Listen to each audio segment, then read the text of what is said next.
विपक्षी गठबंधन अब तक प्रभावी तरीके से बना नहीं, लेकिन कई दलों के लिए यह गठबंधन किसी पनौती से कम नहीं है।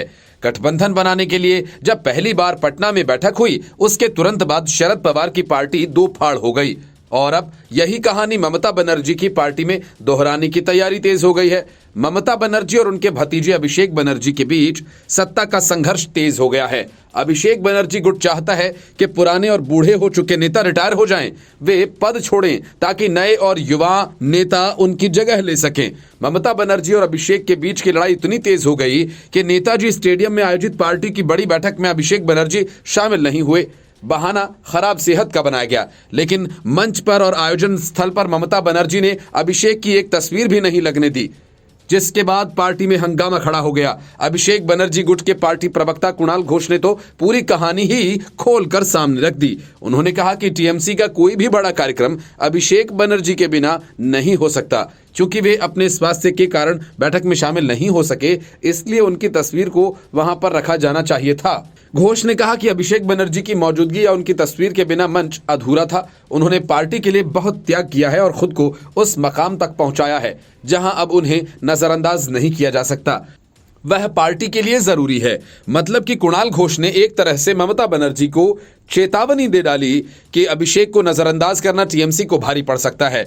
पश्चिम बंगाल की मुख्यमंत्री ममता बनर्जी ने गुरुवार को नेताजी इंडोर स्टेडियम की बैठक में कहा था कि पार्टी के वरिष्ठों को उचित महत्व दिया जाना चाहिए। उन्होंने कहा था कि आपको सभी को अपने साथ लेकर चलना होगा, चाहे वे पुराने लोग हों या नए लोग हों या वे लोग भी हों जो हमसे जुड़ना चाहते हैं। यदि उनकी अच्छी इमेज है तो आपको उन्हें शामिल करने पर विचार करना चाहिए। ममता बनर्जी के बयान का जिक्र करते हुए घोष ने कहा कि हमारी पार्टी सुप्रीमो ने जो कहा वो सही है। सीनियर को पर्याप्त सम्मान देना ही चाहिए, लेकिन इसका मतलब ये नहीं है कि वे पदों पर बने रहेंगे और जूनियर वर्षों तक संघर्ष करते रहेंगे। ये वरिष्ठों को तय करना चाहिए कि वे कब संन्यास लेंगे। उन्होंने कहा कि जो सांसद बुजुर्ग हैं या उनका स्वास्थ्य ठीक नहीं है, उन्हें सांसद और विधायक बनने के बजाय पार्टी कार्यालय में बैठकर नई पीढ़ी का मार्गदर्शन करने के बारे में सोचना चाहिए। टीएमसी प्रवक्ता ने भाजपा को रैली आयोजित करने से रोकने के लिए अपनी ही सरकार पर कटाक्ष किया, जिससे विपक्षी पार्टी को काफी प्रचार मिल रहा है। घोष ने कहा कि कुछ नेताओं का अति आत्मविश्वास पार्टी की सार्वजनिक छवि पर प्रतिकूल प्रभाव डाल रहा है। कलकत्ता हाई कोर्ट ने भाजपा को 29 नवंबर को उस स्थान पर रैली आयोजित करने की अनुमति दी है जहां टीएमसी 21 जुलाई को अपनी वार्षिक शहीद दिवस रैली आयोजित करती है।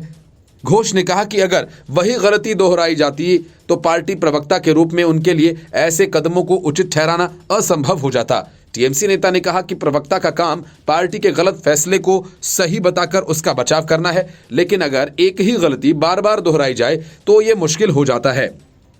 मैं उस स्थान पर रैलियां आयोजित करने के लिए अपनी पार्टी के अधिकार में विश्वास करता हूं, लेकिन अन्य राजनीतिक दलों के भी ऐसा करने का अधिकार मानता हूं। अभिषेक के नेतृत्व वाली टीएमसी की नई पीढ़ी और पुराने समय के लोगों के बीच तनाव पुराना है। पार्थ चटर्जी को पार्टी से निकाले जाने से लेकर रिश्वतखोरी के मामले में फंसी महुआ मोइत्रा तक के मामले में अभिषेक और ममता बनर्जी में ठनी।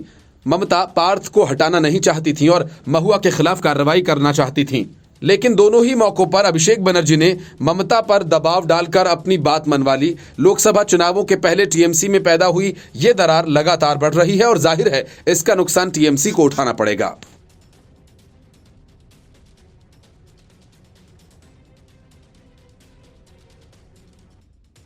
अरविंद केजरीवाल देश में भ्रष्टाचार का पर्याय बन चुके हैं।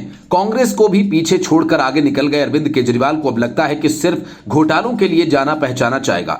ऐसा लगता है कि खुली लूट का कोई एक्सपर्ट अगर है तो वो अरविंद केजरीवाल है, कोई दूसरा नहीं।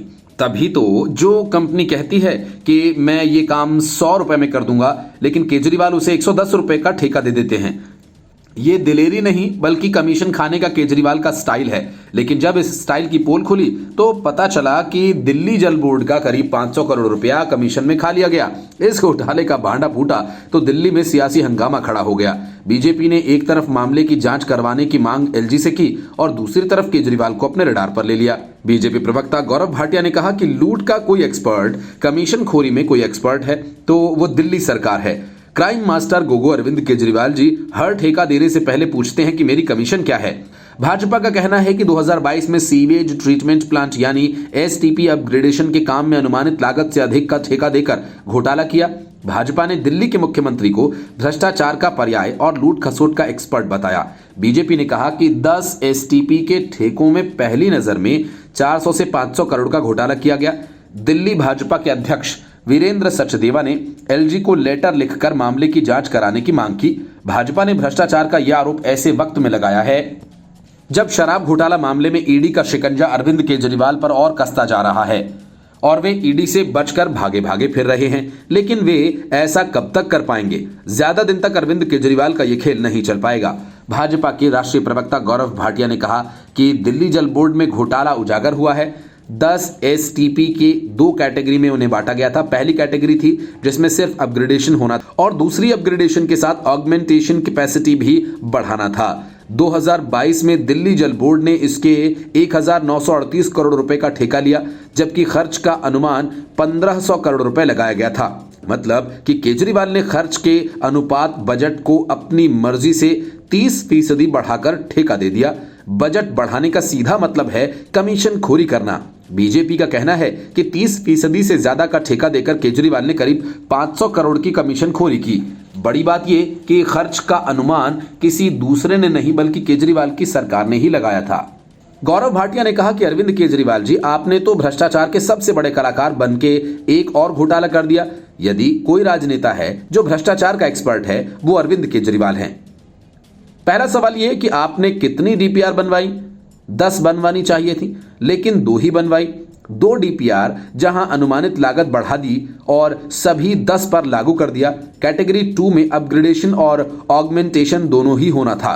एक साधारण व्यक्ति भी जान जाएगा कि केवल अपग्रेडेशन होगा तो कॉस्ट कम होगा और दोनों के लिए ज्यादा। अरविंद केजरीवाल इतने बड़े घोटालेबाज हैं कि इन्होंने कैटेगरी 2 का ही एस्टीमेट कैटेगरी 1 पर लागू कर दिया। उन्होंने कहा कि अपग्रेडेशन और ऑगमेंटेशन का कॉस्ट सब पर लगा दूंगा तो टेंडर की रकम बढ़ेगी और वसूली ज्यादा हो पाएगी। केजरीवाल बताएं कि कैटेगरी 2 का प्लान कैटेगरी 1 पर क्यों लगाया। भाजपा ने कहा कि नियम के खिलाफ जाकर सिंगल कोटेशन के बावजूद एस्टीमेट बनाने का ठेका दिया गया। यह ठेका उस कंपनी को दिया जिसका काम पहले से संतोषजनक नहीं था। भाटिया ने पूछा कि आखिर उस एजेंसी को क्यों ठेका दिया गया। भाटिया ने कहा कि शराब घोटाला की तरह इसमें भी कार्टेलाइजेशन के जरिए ठेका दिया गया। उन्होंने कहा कि L1 यानी लोएस्ट बिडर यदि 100 रुपए कहता है तो ईमानदार सरकार 70 रुपए 80 रुपए करके जनता के पैसे बचा लेती है। L1 ने बिड पेश की 392 करोड़ की, लेकिन अवार्ड दिया गया 408 करोड़ का। जो खुद कह रहा था कि 392 करोड़ में काम करने के लिए तैयार हूं, उसे केजरीवाल सरकार ने 408 करोड़ कर दिया।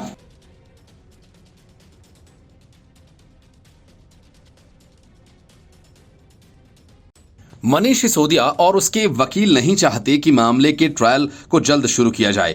वजह ये कि सिसोदिया की जमानत याचिका खारिज करते हुए सुप्रीम कोर्ट ने कहा था कि अगर सिसोदिया को लगे कि जांच एजेंसीज ट्रायल शुरू करने में लेट करती हैं तो 3 महीने बाद वे जमानत की अर्जी दे सकते हैं। तब कोर्ट मेरिट के आधार पर फैसला करेगी और सुप्रीम कोर्ट ने ईडी और सीबीआई दोनों को ट्रायल शुरू करने और 6 से 8 महीने में उसे पूरा करने को कहा था। सुप्रीम कोर्ट की इस बात को सिसोदिया के वकीलों ने गांठ बांध कर रख लिया और ट्रायल शुरू होने के काम में अड़ंगा डालने लगे ताकि मामला लटके और तब सुप्रीम कोर्ट के सामने जांच एजेंसी पर आरोप लगाकर जमानत हासिल की जा सके। इसलिए सिसोदिया के वकीलों ने पहली ही तारीख पर कहना शुरू कर दिया कि हमें चार्जशीट से जुड़े दस्तावेज नहीं मिले और जब सारे दस्तावेज दे दिए गए तो कहने लगे कि वे दस्तावेज तो पेजिनेटेड नहीं हैं। मतलब कि ये सारे बहाने सिर्फ ट्रायल को टालने के लिए, जिन्हें सिसोदिया के वकील कोर्ट में जमकर आजमा रहे हैं। में सुनवाई के लिए मनीष सिसोदिया समेत अन्य आरोपियों के वकील ने सीबीआई द्वारा दिए गए दस्तावेजों पर सवाल उठाया। आरोपियों के वकील ने कहा कि सीबीआई द्वारा दिए गए दस्तावेज पर सही तरीके से पेज क्रमांक नहीं है। इसके जवाब में कोर्ट ने कहा कि हर तारीख पर मिसिंग दस्तावेजों को लेकर कोई ना कोई आवेदन दाखिल किया जाता है, यह सब बंद होना चाहिए। सीबीआई ने कहा कि आरोपियों के वकील की तरफ से ट्रायल में देरी की जा रही है। आरोपियों के वकील ने कहा कि हमको बिना पेजिनेशन के दस्तावेज दिए गए हैं। हजारों पेज के दस्तावेज हैं। बिना पेजिनेशन के दस्तावेज से हमको उनकी जांच करने में दिक्कत होती है। आरोपियों के वकील ने कहा कि दस्तावेजों की पेजिनेटेड कॉपी दी जाए। मामले की सुनवाई के दौरान सीबीआई ने कहा कि पहले किसी भी आरोपी की तरफ से दस्तावेजों की हार्ड कॉपी की मांग नहीं की गई। आरोपियों के वकील ने कहा कि ईडी की वजह से ट्रायल में देरी हो रही है। हम ट्रायल में देरी नहीं कर रहे हैं। हमारी अर्जियों पर ईडी 3 महीने से जवाब दाखिल नहीं कर रही है। सुनवाई के दौरान कोर्ट में बताया गया कि ईडी ने कहा कि सभी जरूरी दस्तावेज पहले से ही आरोपियों को मेल किए जा चुके हैं और सभी ओरिजिनल दस्तावेज स्कैन करके भी दिए गए थे। कुछ आरोपियों की तरफ से कहा गया कि ईडी द्वारा दस्तावेज हमको आज ही मेल के जरिए मिले हैं। अभी उन दस्तावेजों की जांच करनी है। कोर्ट ने सभी आरोपियों के वकीलों को अपना ईमेल आईडी ईडी को बताने के लिए कहा है। मनीष सिसोदिया सीबीआई के साथ साथ मनी लॉन्ड्रिंग मामले में भी आरोपी हैं और दोनों मामलों में सिसोदिया और अन्य आरोपी व्यक्तियों के खिलाफ आरोप पत्र दायर किया गया है। सर्वोच्च न्यायालय ने सिसोदिया की जमानत याचिका खारिज कर दी थी और उसकी पिछली जमानत अर्जी हाई कोर्ट के साथ साथ ट्रायल कोर्ट में भी खारिज कर दी गई थी। हालांकि जून में उच्च न्यायालय ने उन्हें हिरासत में अपनी पत्नी से मिलने की अनुमति दे दी थी। दिल्ली एक्साइज पॉलिसी मामले में संजय सिंह को भी गिरफ्तार किया गया है। वे न्यायिक हिरासत में हैं। सुप्रीम कोर्ट के आदेशों को किनारे लगाना अरविंद केजरीवाल को भारी पड़ गया।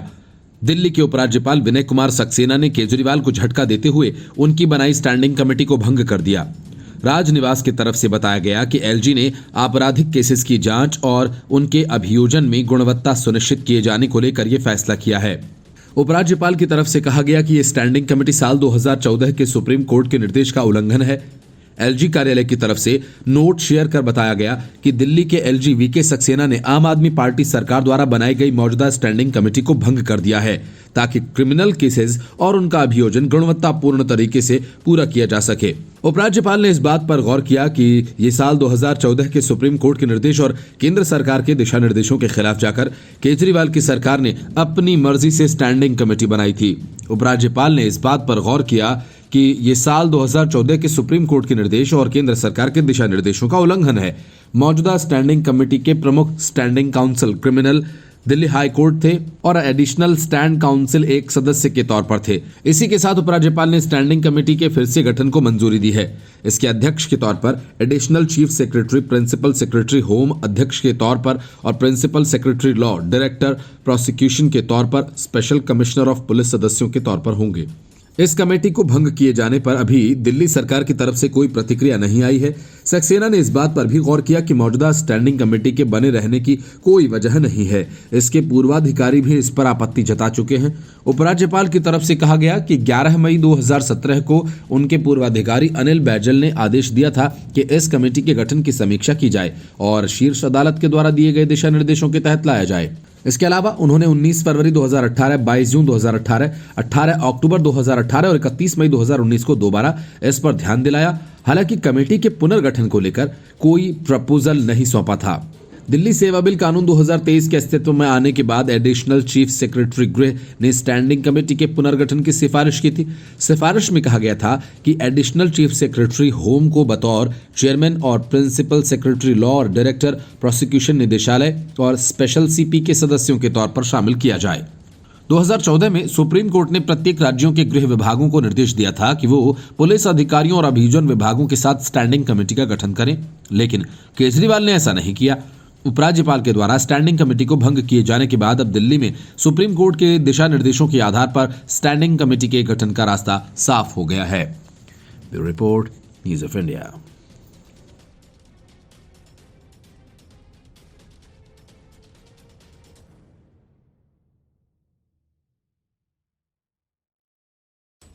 शराब घोटाले से जर्जर हो चुकी अरविंद केजरीवाल की सरकार अब किसी दूसरे पंगे में नहीं फंसना चाहती, लेकिन कोई न कोई नया कारनामा सामने आ ही जाता है।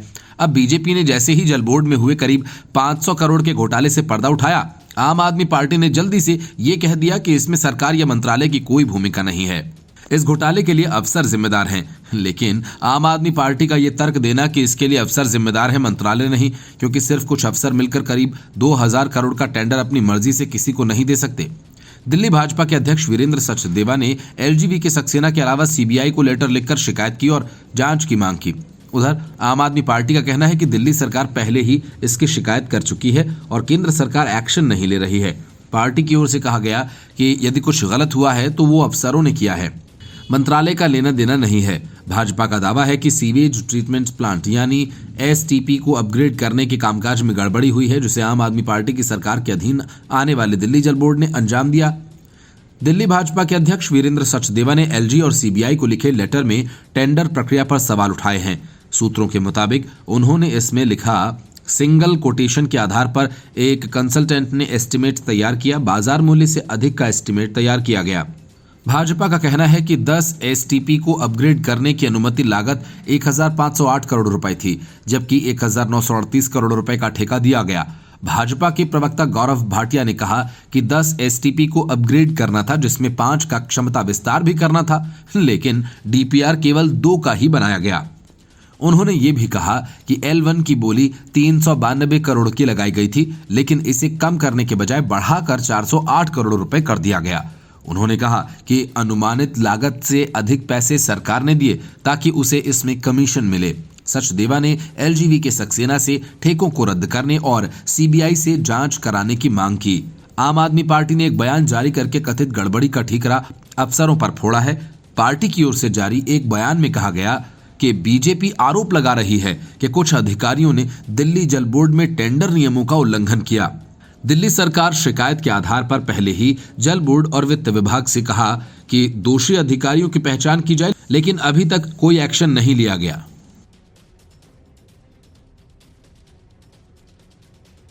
Bureau report, news of India.